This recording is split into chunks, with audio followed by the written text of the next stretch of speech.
Hello guys and welcome to another video, and in the most recent Gran Turismo update we received this Audi RS5 DTM from 2019. The car itself is actually one of the best looking cars in the game so far, and in general I thought they were gonna bring something good. I mean, like bring us a good combination for the Nations Cup, and then they decided to do something like this. And why not? I mean, it's a most obvious combination, Brands Hatch and a GT2 car. Yeah, it kind of makes a lot of sense, doesn't it? This track is infamously famous that it's super difficult to go for a move, eventually in any class. Like, even if you go into GT3 or GT4 classes, it's difficult to make a move on this track. But I kind of decided to try to make a move that really didn't end up well, and I dropped the place. So my start was terrible. The race, my first race on this one, actually started terrible. I failed in the qualifying and I really wanted to make some time up, but I thought to myself, where am I even gonna go for a move? I have so much third gear, I've got absolutely no grip in this car in third gear, and in some higher gears is very difficult to handle. I wasn't quite used that the GT2 car can work in that way, or a DTM car, just to be more precise. And it also had DRS, so if you wanted a little bit of a boost on the straight, you could use DRS. But you could use DRS pretty much in any straight whenever it was possible. You don't have to be in that one second gap like an F1, so you can pretty much use it whenever you like. But I decided to, do something special, eventually do something for my race, because, just staying behind someone for the whole race isn't gonna work. I decided to make this a two-stop race. So starting on the mediums and then changing to kind of two stints on the soft tires for about 10 laps. Okay, 10 laps was kind of the aim, but I think 9, even if I did like 8 or 9 laps, that could have been a viable strategy. So basically my racing wasn't really the best. I was dropped down into P15. A couple of guys pitted later. I was promoted into P13, but only if someone in front of me on very, very bad tires made a mistake, I had the chance to go for something. And I've even seen like other faster guys than I am on this track. They were really struggling to make up a place behind drivers that, they were eventually on much worse tires and on much worse strategies, and there just isn't much space to go for something. And I got into P9, so the race for me was actually going better than at the start of the race. I mean, it wasn't perfect, but it was better. And the leaders decided to pit. I mean, I knew it was their only stop, so I really didn't want to go for that move. It made absolutely no sense to ruin the race, because I need to stop once again, and I kind of got stuck in this third gear. And I think Geese was on the medium tires. I mean, he was definitely on the medium tires, and I was on kind of used, about 40% used racing soft tires, and I just couldn't follow him. So I had so much third gear that eventually he pulled up the gap that was about 1.5 seconds. So this was about my second stop. Again, we're putting the soft tires on and off we go once again. So I think a one-stopper was a much better option, but if you're just stuck behind someone and you really cannot go for a move or do anything else, because there is absolutely no way you can do something if you just get stuck behind someone, it's really difficult to do something. So maybe just changing your strategy or doing something else can work. I just tried to make it work, but it is what it is on this track. And you can see how difficult it is if the guy in front of you just covers down the inside, and there is absolutely no way you can go on the outside. And you just have to wait until something happens. You basically have to wait until someone in front of you makes a mistake. And that's exactly what happened. He made a little mistake, went a little bit too wide, and there it was. And this track is infamously difficult, I mean, in any way, shape or form. It's a very difficult track to even race in lower classes. And then we got ourselves a DTM car, which is very fast, requires a lot of downforce if you want to make it work. And yeah, in my personal opinion, it wasn't like the combination that we really wanted, but I was 30 seconds behind the lead, and I ended up in P8, which was better than my starting position, but it still wasn't something that I was expecting. Race 2, which was even worse than race 1, and I got myself into P14. Like, it's P14 after the qualifying, so your race is pretty much over. You haven't even started the race and it's pretty much over.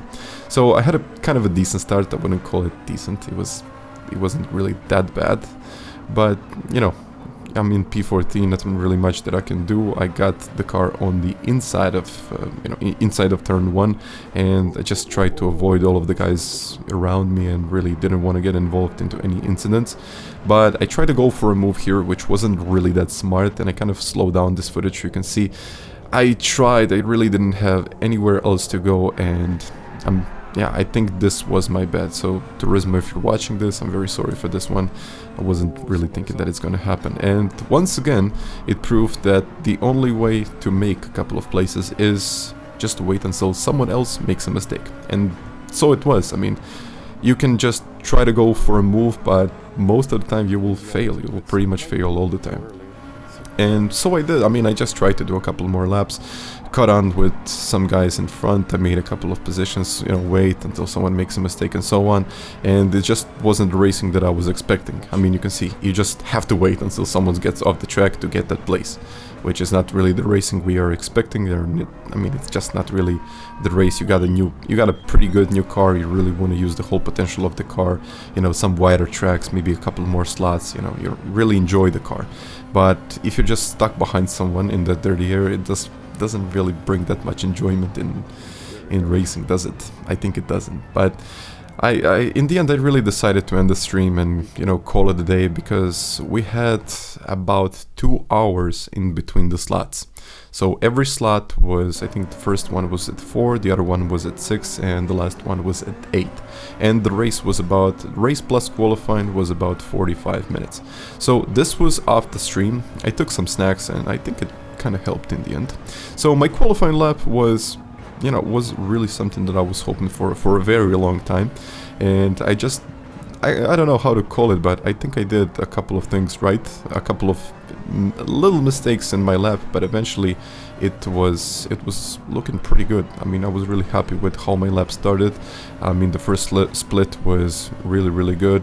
The track was kind of, I got that flow feeling. I don't know if you ever got it, but just when everything is moving correctly. And this DRS button was really bugging me for the whole race, because I had to press the button. I mean, I know it doesn't sound that that difficult, but just pressing the button for the whole race for about 30 minutes, yeah, that's it's a bit annoying, honestly. But if it works, then it works. We'll use it. So I wasn't really quite sure if this lap is gonna work here, because I was really pushing so hard from one side to another, and this was, I believe, my only bigger mistake. I didn't get on the curb, maybe cost me about half a tenth to about a tenth. I mean, third, fourth gear on the way out, I should have opened up the DRS a little bit sooner, but I really wanted to make it to the finish line and put in a 15.8, which was by far my fastest lap. And this got me into P2 in the qualifying.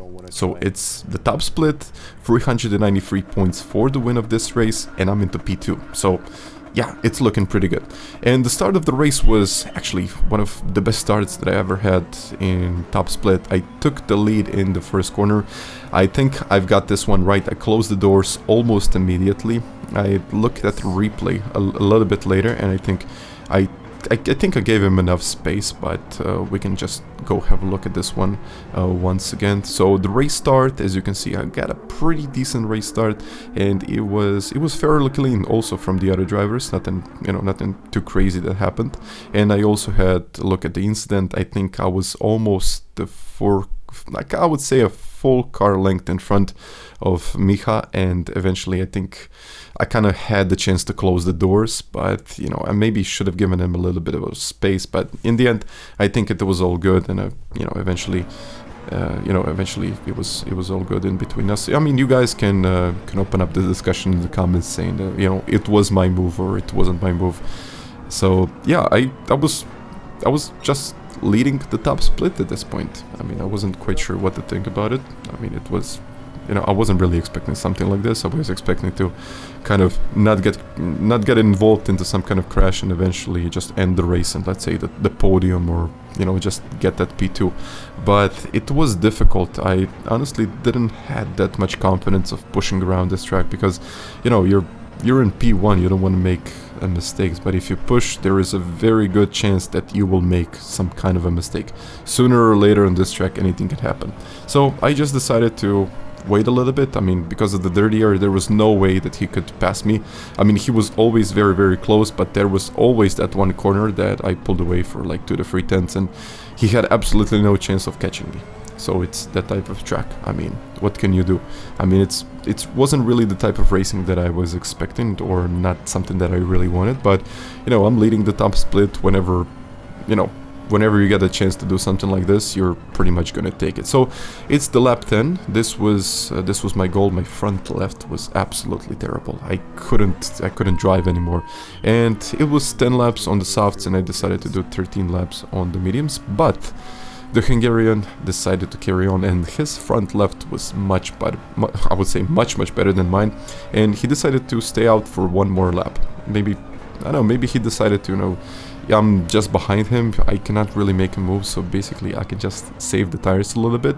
I wasn't quite sure what was my strategy at that point, because I really just wanted not to crash or eventually make a mistake that would ruin my chances of even staying on the podium or even in the top 5. But he pulled out this amazing, just amazing end lap. I mean, I couldn't believe it. I mean, he was on a very used set of softs. He pulled out like an amazing lap time, and he just pulled in front of me.